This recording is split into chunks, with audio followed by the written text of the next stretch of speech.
Putting it on Facebook now.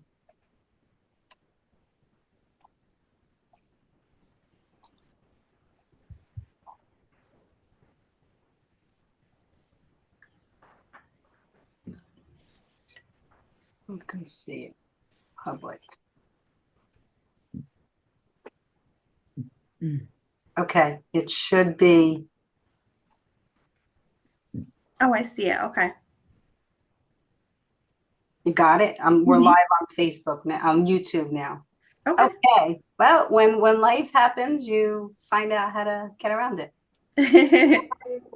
I think we're okay. Are we okay, everybody? You saw it, Ashley, on the page? Yeah, I did. Mhm. Perfect.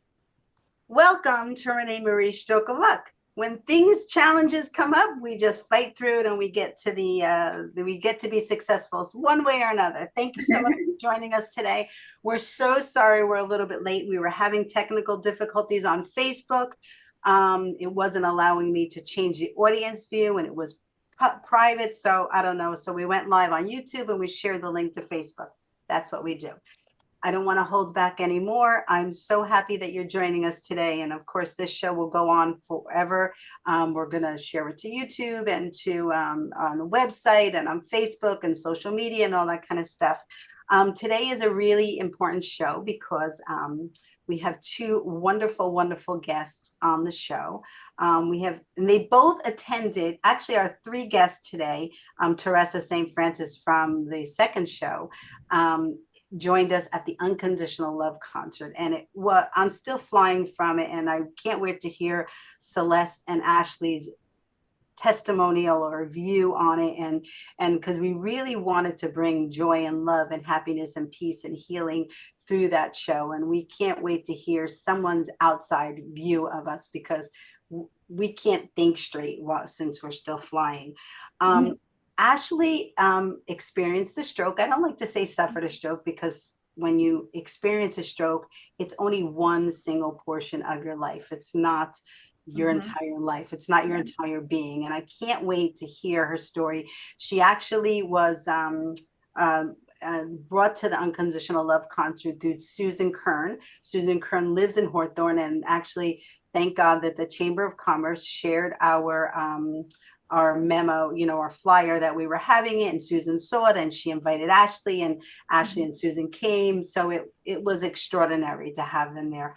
And then we have another very special guest who I connected with my first hat job, the Radburn Association, Celeste. Celeste really blew me away with her show, crying on the Camino, Celeste, Yep. cooking on the Camino. Um, it was an experience that she had journeying through Portugal. Am I right? Am I Through Portugal to Spain. through Portugal to Spain? And Celeste and I met through Art, her husband. And she actually, her husband is the board president at the community I work at. A very dear, gentle soul. He's wonderful. But Celeste, when she did her fundraiser at Radburn, it took me back because that's my vision for myself, is to actually go on tour, fully on tour, and to do that. And she's had an extraordinary experience with that, and just the storytelling. And she actually wrote it, and she acts in it, and she sings in it. It's funny, it's sad, it's just really extraordinary. But before she started this show, she actually was a speech pathologist, which ties right into our world. So me, I am an entertainer as well as suffered a stroke, as well as a lifestyle director. So it's just really wonderful the way that we're all coming together, and we all were there at the Unconditional Love concert. So thank you so much for joining us, and thank you to Ginny for all the back end work she does on the Stroke of Luck internet TV show and podcast, because without her we couldn't do it. I always like to give thanks. So without further ado, I'm going to let Ashley share a little bit about her story. Thank you for joining us. Thank you for joining us, both of you. And we're sorry we're a little bit late, but Ashley, tell us a little bit about your story. And then I can't wait to hear from Celeste as well. I love your background, Celeste. It's wonderful. It looks good. Okay, go ahead. Thank you. So I wrote down my story so I don't forget Oh, good. anything.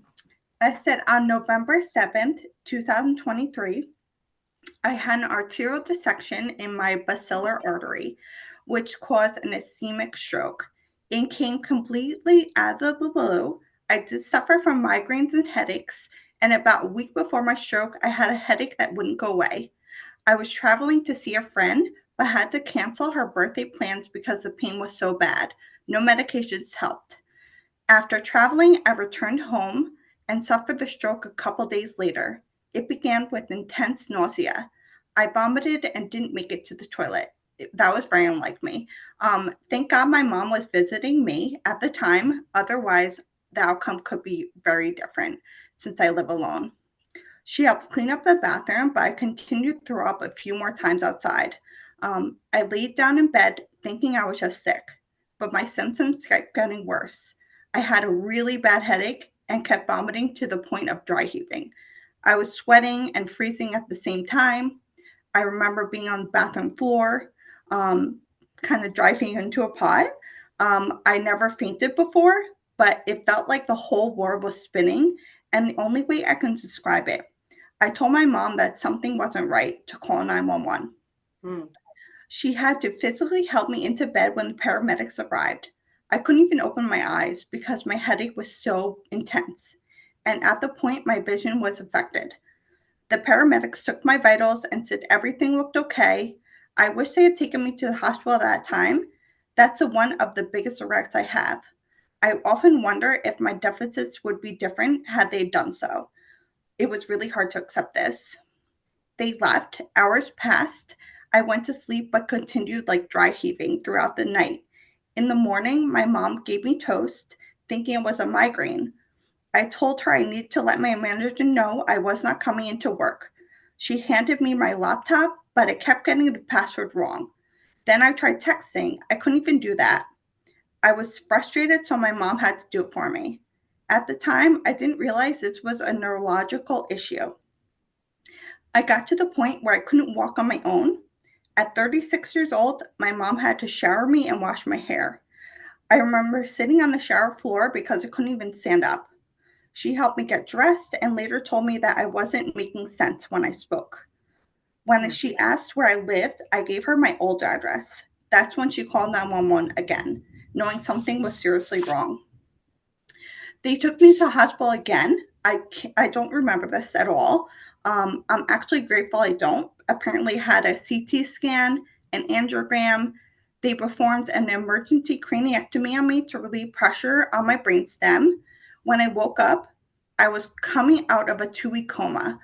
The first thing I asked my mom was, "Where's Dad? He doesn't care," because I only saw her. He had passed away 3 years earlier. She didn't even want to tell me right away, but the doctor told her it was best to be honest with me. When she did, I remembered everything about his passing and started crying, reliving the grief all over again. I stayed in the hospital for almost a month. The whole time was very blurry. I only remember bits and pieces. I woke up with double vision, faces were warped, and I had to cover one eye just to see clearly.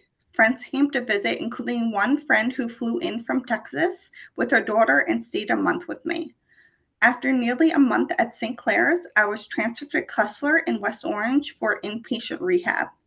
I had occupational therapy, physical therapy, speech therapy, and cognitive therapy every day, except on weekends. During this time, I slept a lot. I couldn't walk on my own at first and went from using a wheelchair to a walker. I still needed the walker when I left Kessler. My mom was by my side every day, all day. Our big outing was going to the Kessler Cafe in my wheelchair and looking at the fish in the tank downstairs. I also missed my pets terribly. That's all I talked about. I have a dog and 2 cats. Eventually, I was able to walk unassisted. I'm still off balance, but I've come a long way. My double vision resolved after a few months with the help of prism glasses. I'm back at the gym now, taking classes, modified, but still showing up. It helps me feel like myself again. I've been through a lot in my 37 years, and I try not to take anything for granted. I focus on living in the moment because tomorrow isn't guaranteed. I'm still doing OT, took a break from PT, but I walk my dog and go to the gym regularly. Recovery is a long, difficult road. I went from being extremely independent to relying on my mom to live with me, drive me, help me with basic tasks. Now I'm back to living independently, walking my 60-pound dog, which was a huge victory for me. I'm driving again and working the same job I had before the stroke. I'm really grateful for how far I've come and the recovery I made so far. And that's my story. Oh my God. That is, you have really recovered Yeah. a lot, and I could see how emotional you are and how tender you still are and how affected you are. But God, you are a survival story and an inspiration to a lot of people that suffered stroke, because to go from where you were to where you are today, it really shows that there is life after stroke and you can recover. You can Yeah. recover. You can Yeah. recover physically, you can recover speech-wise, you can Mhm. recover, mentally. It's hard. It's Yeah. hard. It's It's very really hard. hard. So thank you for sharing your story. You're Um, welcome. we're gonna let Celeste share her story of Mhm. how she started as acting and was a speech pathologist, and then her journey, and then we'll tie it together because I really want to hear, Celeste, how hearing Ashley's story, what you would do with that as a speech pathologist, and how this was my thought process when I was trying to work on the press, is how you use your entertaining in speech pathology, because you probably used some of those tools as an entertainer, as a singer in speech pathology. So tell us your story, Celeste, of what where you are in your life and how you got there. Okay, before I even share my story, I'm very emotionally affected by Ashley's story because I came on the Zoom today knowing nothing of Ashley. And of course, I see a beautiful girl with such poise, Yeah. such excellent articulation in her delivery. Thank you. And I'm sort of blown away hearing the history of the onset of your stroke. When I began speech language pathology, my first practicum was at Middlesex Rehabilitation Hospital. And at the time, I was uncertain which avenue I would take in speech pathology, because what people don't realize is it's a vast field and there are so many avenues. It's almost like saying you're a doctor, and then the next question is, well, what kind of a doctor? Because you can go into stuttering and fluency, you can go into working with children with articulation disorders, you can go into Mm. the hospital where you're working with laryngectomies and stroke. So I was really just at the beginning of my career. And when working with stroke, I remember the thing that startled me most of all in my young years was realizing that the people before me, my clients, were people with intact, not all of them, but basically intact mental capability, but the output was affected. And I remember thinking, what I'm trying to imagine what a kind of inner prison that is. I don't know if the stroke manifested itself that way to you, but the one patient that I remember most uh, did have intact comprehension and such knowledge, and he was an attorney. And I kept thinking, with all the knowledge in his head, he's having difficulty articulating that a pencil is a pencil. And I remember feeling such tremendous empathy that I thought at the end of all of it, I thought I really couldn't work with, I didn't have the stamina to work with that because I guess being an actress, I had two majors. I would be so empathetic that it would affect me emotionally. And I remember my practicum supervisor telling me, you can't cry when you're working with these people. Yeah. But anyway, that was my limited experience with it. And I'm just so impressed to see you as you are today and to see how clearly you can reveal your thoughts and the content. And to move towards me, I Can I share one thing, Celeste, while sure, we're on that, because otherwise I'll forget. What I love about you, Ashley, is you like I know that things happen in life for a reason, right? Yeah. So like we Mhm. couldn't get on Facebook, Yeah. we went on YouTube, we Mhm. transitioned, right? The Yeah. same with you. You wanted to make sure that you told your story correctly, so you wrote it down. Yeah. Yeah. We figure out ways to get through life. That Yeah. life is challenging and difficult, and Yeah. we It's very figure hard. out ways to get through life. And I love that. I love the fact that you took charge and you said, and you just said, I wrote it down. Like that's incredible. That's incredible. Yeah. Sorry about that, Celeste. Go ahead, share that's your. okay. And Ashley is actually way beyond me because she was able to navigate the Zoom, which no matter how many times I do Zoom, I can't do it. And I was so impressed that you were able to go live. That's like Greek to me. So you are beyond me, you are. So when I was a young student, from an early age, all I wanted to do was be an actress, singer. My parents, my father was a laborer. He struggled financially to put four of us through college. And the notion was you don't go to college without a degree that is definitive in putting you towards a career path. So the deal was I could get a degree in theater arts, but I had to have a separate degree. So it wasn't a speech and theater degree. It was two totally separate majors. So I had a major in speech pathology and I had a major in theater arts. And upon graduating, my intention was to just go off to New York. And then, as life would have it, I was offered a graduate assistantship. And I was wise enough to know that, wow, I should go for my master's in speech pathology because it's all paid for. I came out, I did speech therapy for about 5 or 6 years with the notion that all I wanted to do was save my money so that I could go off to New York and be an actress. And at the time, I saved a whopping $1,000, which in, the late 70s is a great amount of money. And I was off to New York with my $1,000. And that's what started my theater career. And at the time, I worked continually. I had an agent, I had an equity card. Um, then life circumstance that I don't have to go into, but my husband lost his very, very solid job of many years. And I was actually doing Dolly in Hello Dolly. And immediately I had to return to my speech pathology career, or we would have really lost our home and lost our mortgage. So, in a funny way, for the first 2 months, I was doing speech therapy during the day and Hello Dolly at night. Oh my But that was gosh. that was an impossible thing to continue. So, the show closed, fortunately. I went back to speech pathology. I did that for 17 years in between. Many people always ask me, if that was if I have regrets about that, or do I bemoan the fact that I had to move off into speech? But it was actually a tremendously enhancing and rewarding career. I ended up going the avenue of speech therapy towards autism. And Wow. yes, Renee, I used my theatrical background uh, in a considerable way in working with autism because uh, from a layman perspective, music and a song is in a different area of the brain than language.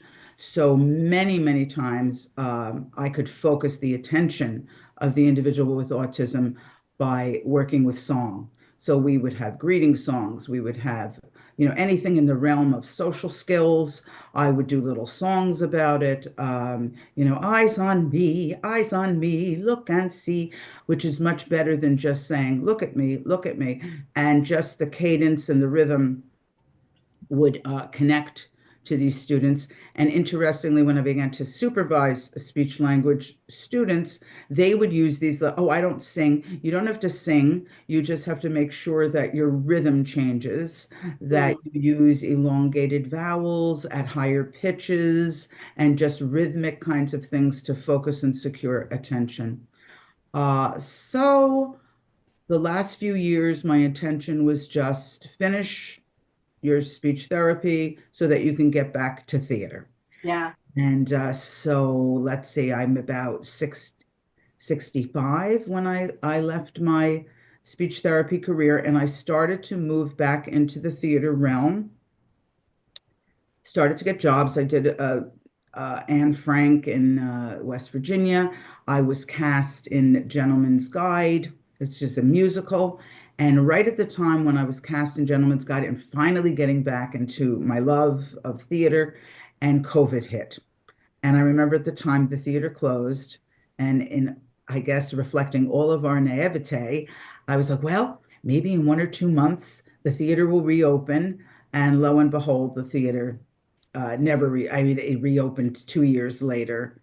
And what happened is I wanted to do something different. I wanted a life change. It's a retirement, a change in life.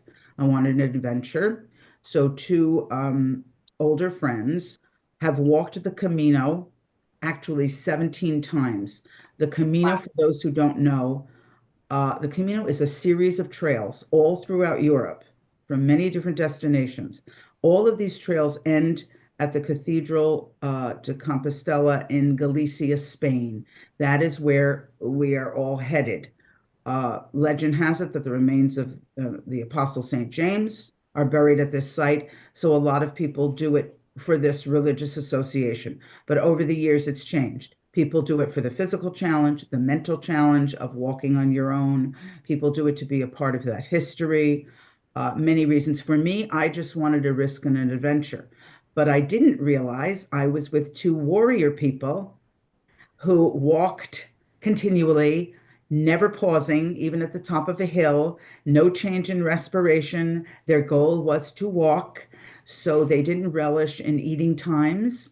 So we had very minimal food in terms of my uh, analysis of it, minimal food, horrible sleeping quarters. So as I was walking, I started recording into my phone. They're going to kill me, things, I'm never going to make it. This is ridiculous. Why did I do this? So when I came home, I started to transcribe. There was no intention of writing a show, but I started to transcribe that which I have said into my phone onto paper. And as I saw it formulated on paper, it moved into workshop performances. COVID was still lingering, so I started the show in living rooms, graduating to the library where we had small audiences of 50, then onto churches, then onto theaters. And fortunately, in the last 3 years, I've been in 15 different states, doing my show all over the place, in Spain and in Canada. It's remarkable. At this age, did I ever think I'd be doing a show and traveling all around? And I like to say the saying that pilgrims, you're a pilgrim when you walk the Camino. And the pilgrims say the real Camino begins when the first Camino ends, Hmm. which reflects the Camino is our way through Yeah. life. You Yeah. don't have to walk that necessary Camino. You, Renee, Ashley, we all have our own Camino. We all have our own pathway that we're going through. Mhm. And you don't know where the one journey ends and where it will lead you to. And who would have thought that my walking with a backpack for 200 miles would lead me to writing my own show? So Wow. that's basically my story. Wow. That flows right into Ashley. But we'll get back to, I really want to hear a little bit more about your walk, Celeste. And Mhm. because I know during the show you spoke, you see your steps, and you share with each, pinpoint moment in that, in the walk. But Celeste, and Celeste, Ashley, Mhm. as Celeste just mentioned that, the Camino, I don't know the exact wording of what Celeste just said, but after you suffer a stroke, you're on a different Camino as well, right? Yeah, Right? you are. Like, it changes your whole life. It Yeah, it changes your does. whole life. So tell us a little bit about your mindset when I know you had asked, you knew that you needed help, you Yeah, asked your mom for help. yeah.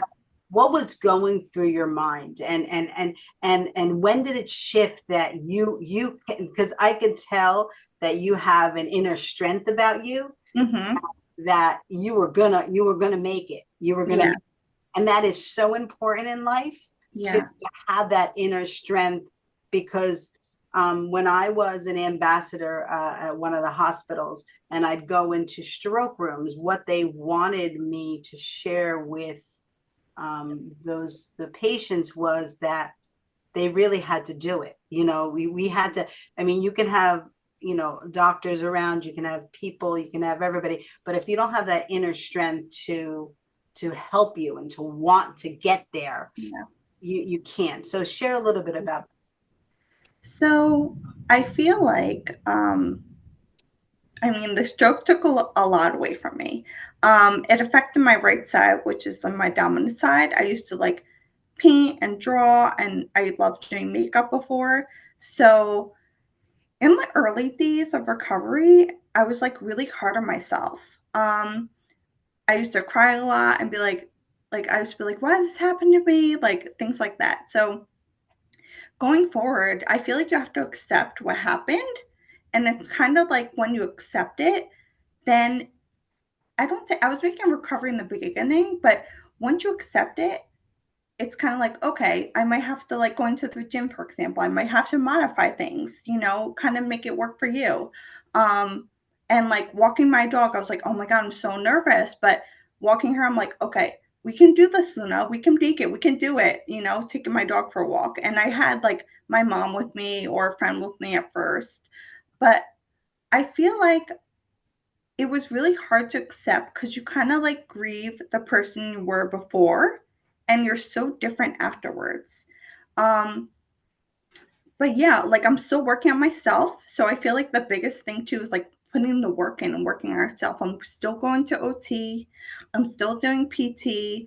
Um, and like I'm working full time again. It's kind of like when I was in disability for 6 months during my stroke. Mhm. Um, it's kind of like I felt like I didn't have a purpose. So going back to work, I felt like I had a purpose. I'm like, okay, you have a purpose in life, it kind of makes you feel like you have a purpose. So Mhm. like going back to things you're used to before, like little by little, you kind of feel like, okay, I'm kind of going back to my old ways. That's good. So what was the moment that you said, okay, when you accepted it, because I guess sometimes stroke patients, like with anybody that has a major change in their life, they don't Yeah. want to let go. I was just listening to Mel Robbins yesterday. She's got a great podcast out, Yeah. and her book is Let Go, Let Hmm. Go. Yeah. And I guess we all have to let go Yeah. to be able to that new journey, that new road we're on. Yeah. Um, so you're incredible, and I think I believe that part of your purpose is really to be an example for those that are suffering strokes. I mean, strokes happen to the major cause that is number one in disabilities, Yeah. Yeah. which it causes. So Hmm. it's sad, but with people like you be an example and coming on this show and Hmm. saying to people like, this is what happened to me, but Yeah. look, I'm okay and Yeah. I'm back to work and I am. So Yeah. it's a wonderful story, and maybe write it down, maybe publish it, maybe Yeah. put your story out there so that Okay. people could read it, and you're part of our family. We'll definitely, use your story as, you know, hope for people, hope for stroke patients, and not only for stroke patients, but hope for families. Yeah. Because talk about your family, on the back end, watching you go through this. Yeah. I'll never forget. I mean, this is vivid in my brain, is laying in the bed in the emergency room and not being able to speak and seeing my Yeah. father at the foot of the bed Yeah. in really devastated because Mhm. his mom had lost three sons. So I could just see in his eyes, am I going to be going through this? Am I Yeah. going to be going through this? And I've had a lot of dear friends that have lost children, and it's devastating. It's Yeah. devastating. them. So to share a little bit about your family, and then we're going to get back to Celeste Yeah. on the Camino, because I think that's such a and actually when we put the show together, we never thought of the tie with the Camino and the what the Camino means. So share a little bit about your family. So I don't really have a big family. So I have my mom and my brothers in Nevada. But my mom was there, like she was visiting me. She lived in Florida.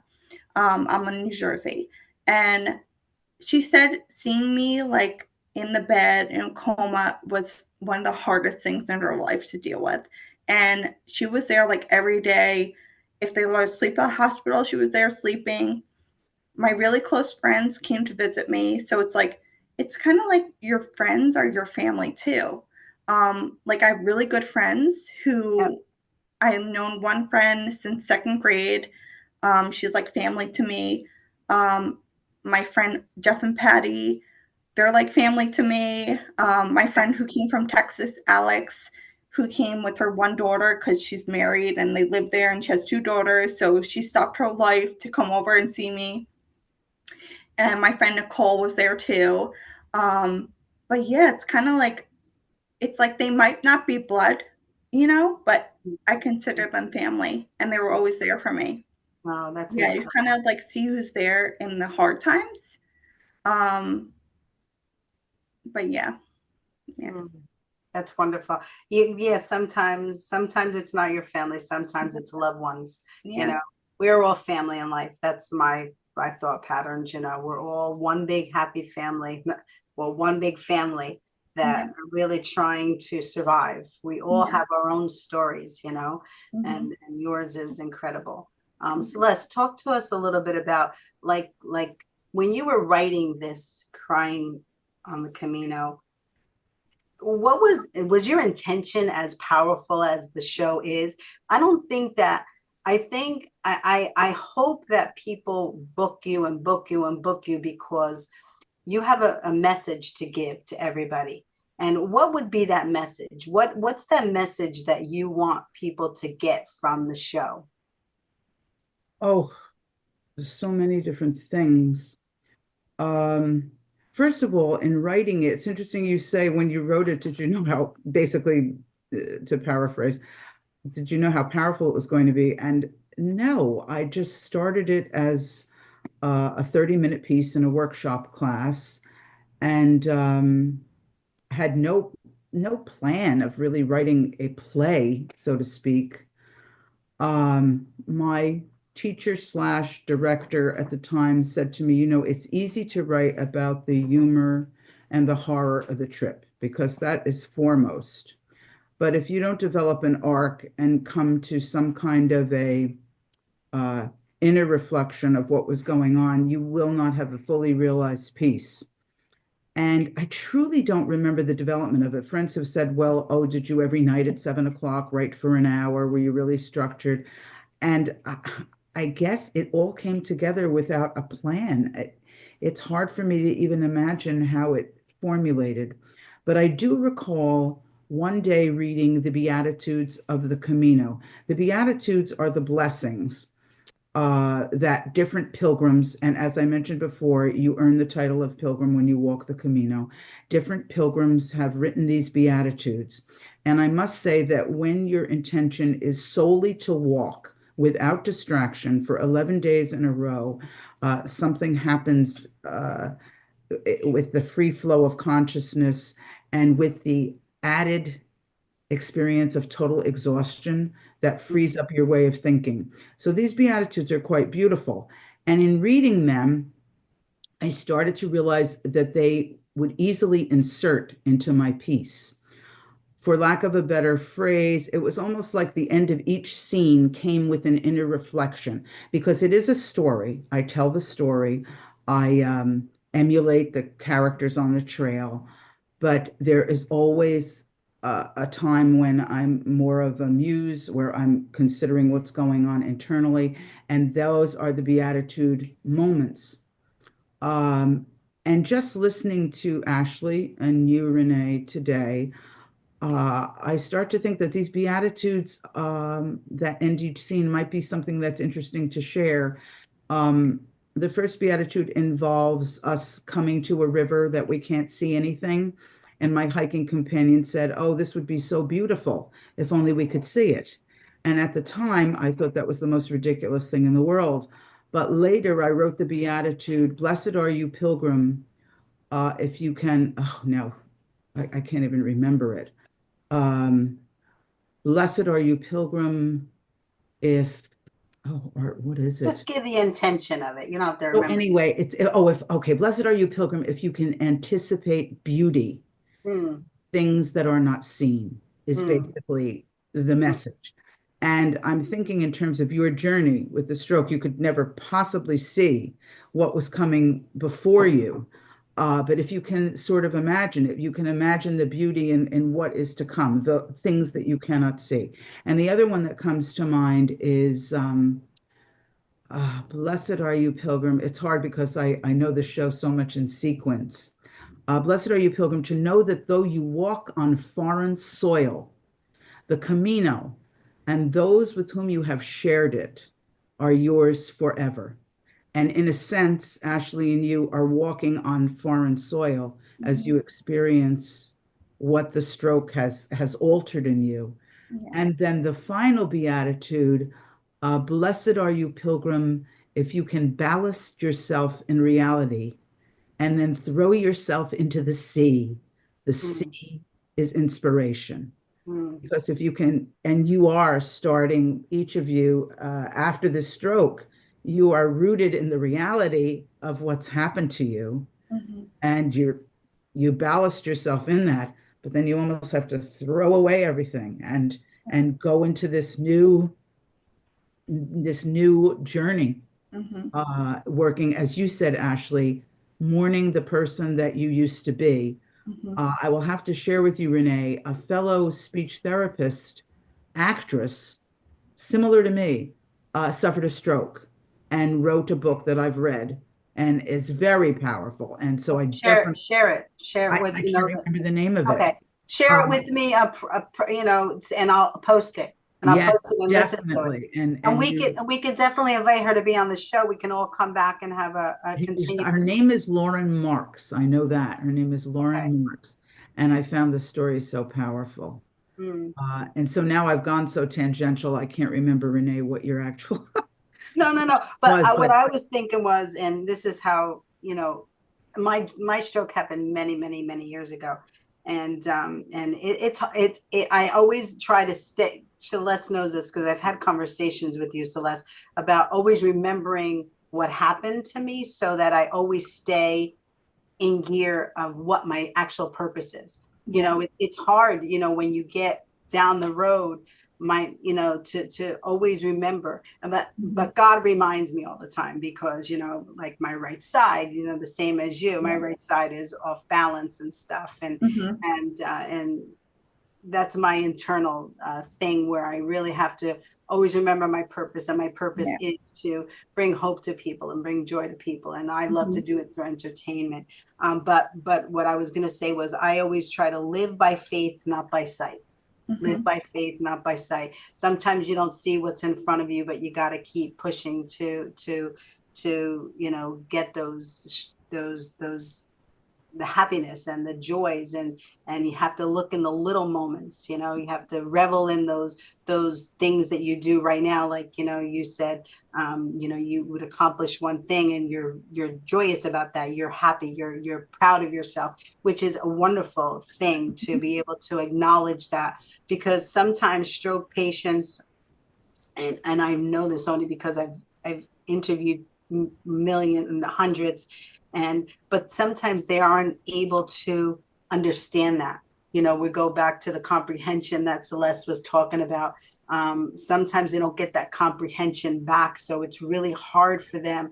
I always try to say on my show and stuff, please help me to bridge that gap between a stroke patient that can't understand what they need to successfully recover, Mhm. because recovery, it takes that positive attitude. Recovery takes, that work that we need to do on our own, but sometimes they don't have that ability to do that. So how do we bridge that gap? Because those people that are in the middle, that they can't do that, that's what I have compassion for.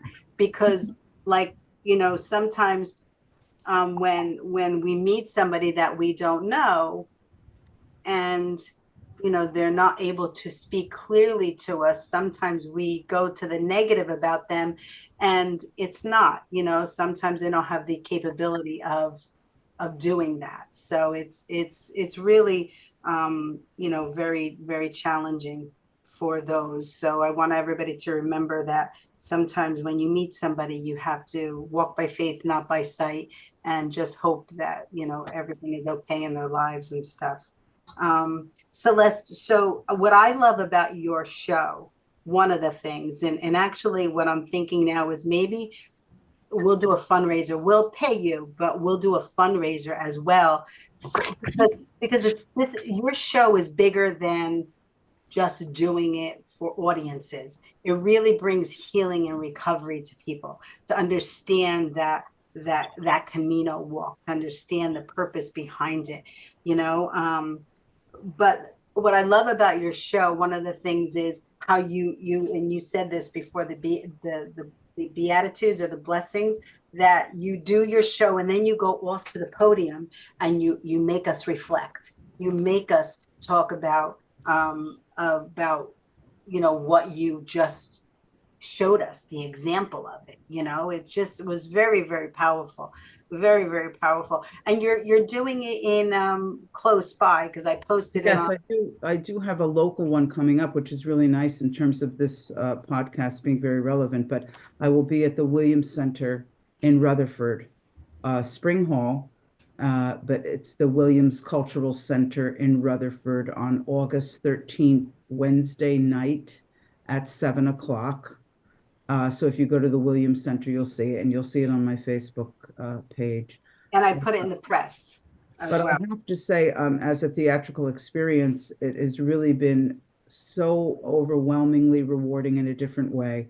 Prior to this, you might hear people say, "Oh, you're so funny," or "You sing so well." But when people come and say to me, "When you said this, it made me think of this," that is a whole different form of reinforcement, to know that my words are resonating with the people in the audience, that my experience is becoming their experience. That's very powerful Mm, and hard to really explain.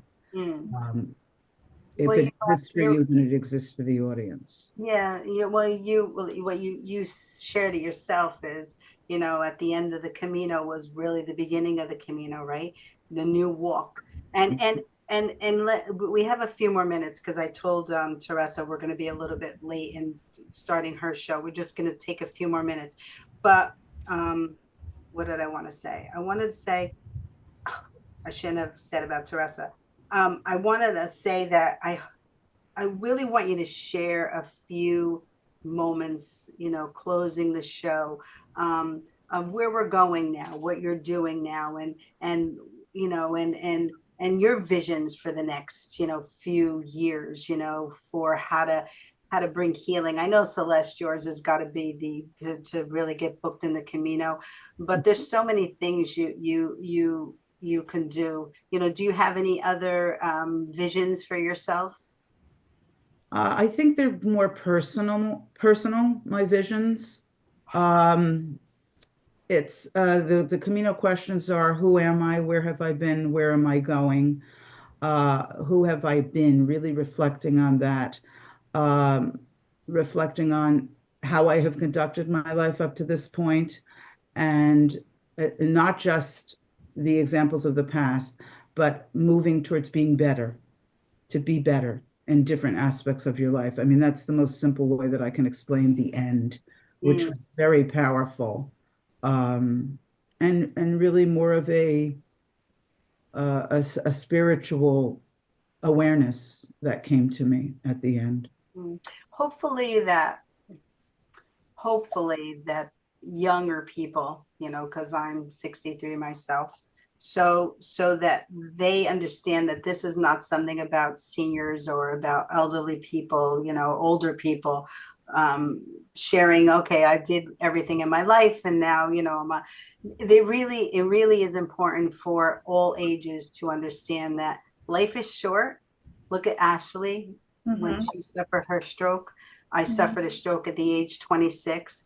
In one split second, Yeah. we can't be here anymore. And Yeah. I always try to make people understand that in our teachings, and so that they know that life is a gift. Mm-hmm. That's the last line in my, Stroke of Luck book. Life Yeah. is a gift. You have to really understand that, and be kind to everybody, because you don't know what they're going through, what they're Mhm. going through. I think that's really important. Actually, what's on your vision board? What I mean, you're really you're starting your Camino now, Yeah. so I want to share with you, anytime you need anything, please don't hesitate to reach Thank out. you. Thank you. I You're part appreciate of the that. family now, so whatever you need, if you Thank you. want to hang out with us, you want to bring joy, you're like, whatever you need, we're here. Thank you. Thank you so much. Ashley, Um, wonderful meeting you. Thank you too. Wonderful meeting you. And your quote makes me think of my quote, my favorite, which is be kind. Yeah. Everyone you meet is fighting a hard battle. Yeah. And Yeah, you are and are succeeding. yeah. Yeah. And like, I feel like for my future, I would love to make a difference, even if it's one person's lives. Um, and be kind. Just like be kind to everyone. Yeah, but I was saying, like, if I can make a difference in one person's life and be kind of like a role model for someone, that's all that matters. Hmm. Yeah. But you have a shining light. Doesn't she have a shining light through her eyes, Celeste? Oh, yeah. Like I said, I know nothing of Thank your background. I'm seeing this poised, put together, beautiful person. you. Wow, do you have a story to tell? Yeah, yeah. It's funny because like a lot of people say, like, they're like, okay, you look like the same person you were before the stroke. I'm like, yeah, like I'm glad I look the same, but it's like I'm so different now. Mhm. Yeah, like I feel like life is a gift because my stroke came out of the blue. I could have died. Like it's kind of like that's why I try to live in the moment. I try not to look things happen in the past. I don't like to look in the future because I'm like I want to live right now because tomorrow is like guaranteed. I always there's a family member, stroke. Maybe you've heard of him, Ralph Hmm. Cortellessa. He's Hmm. on he's Facebook friend, and I met him, and he comes on the show, co-hosts the show and stuff. I always we came up with the word while he was on the show one day, urgency, Yeah, urgency. yeah, That we live with an urgency yeah. because our life flashed before our eyes, Hmm. and we have an urgency. What I've learned with a mentor of mine who I used to work in another community, was a board president in that community as well, Dominic Cortellessa, is that I had to tone down my urgency. Hmm. I had to tone it down to Hmm. regular language to everybody, because I used to be up here going, I do this. Like, oh, I can't take it. Like, they used to block me out. So I had to learn. And you already got that. You already got the poise. Like, I'm like, wow, it took me like 20 years to get poise. And you handle yourself so well. Like Celeste said, it's just incredible. So, do videos, we're telling you, you have the capability of do videos, short videos, like Maddie and Nicole. They do Yeah, short videos every yeah, day, live videos and stuff, just to tell your story, and just yeah. it's incredible. You're a blessing. You really are doing a wonderful job. So Thank thank you for you. coming on the show today. I know that it was a Sunday morning, and you, Celeste, to you as well. And I hope that everybody joins, follows both of them. Celeste, share with them where they can follow you on your website and on your Facebook page. I think she froze. Oh, Ashley, you're on Facebook as well, right? Yeah.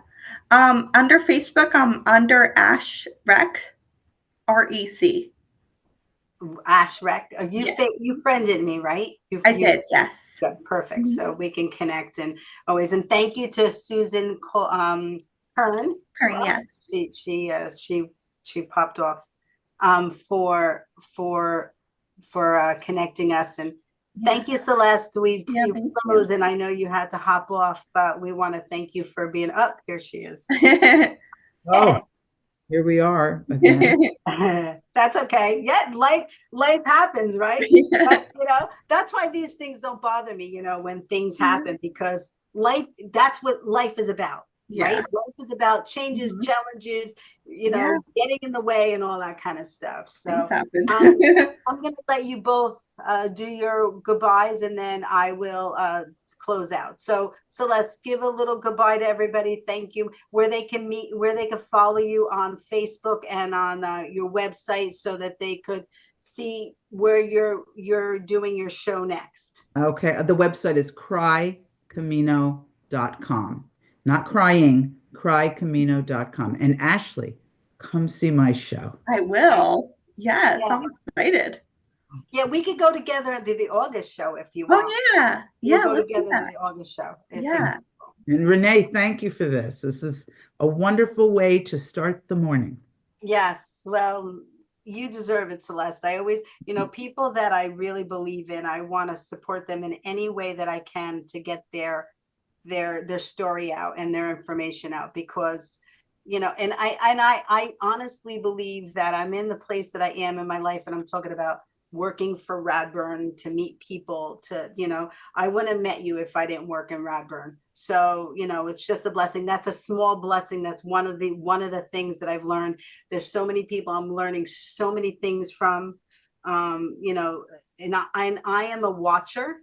I always try to watch how people navigate through things and learn. I'm always absorbing to learn how to better myself through my life, because just I want people to be kind to one another, and I know Celeste does too, and you as well, Ashley. Mhm. Ashley, give your final words to everybody.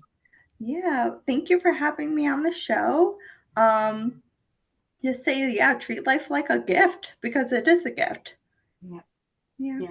Yeah. So, Celeste, if you can connect me with your friend who had a stroke, we'd love Right. to have her back on. And I'd love to invite you both to be on that show so we can continue this conversation, because we're never done, right? We're lucky we're never done. We're never done. So, so thank you so much both for joining us today. We're going to close out. Thank you so, so much. Stay tuned. I have the Teresa St. Francis, and actually it continues this conversation, because the title to the show is In the Moment, In the Moment. And Teresa really has a gift. And I can't wait for everybody to experience her gift, and as we continue this conversation. So thank you so much for joining us. Have a blessed Sunday, and enjoy the moments. Life is a gift, right? Thank you so much, everybody. Oh, on 3, we always blow kisses if you feel comfortable. 1, 2, 3. Bye, everybody.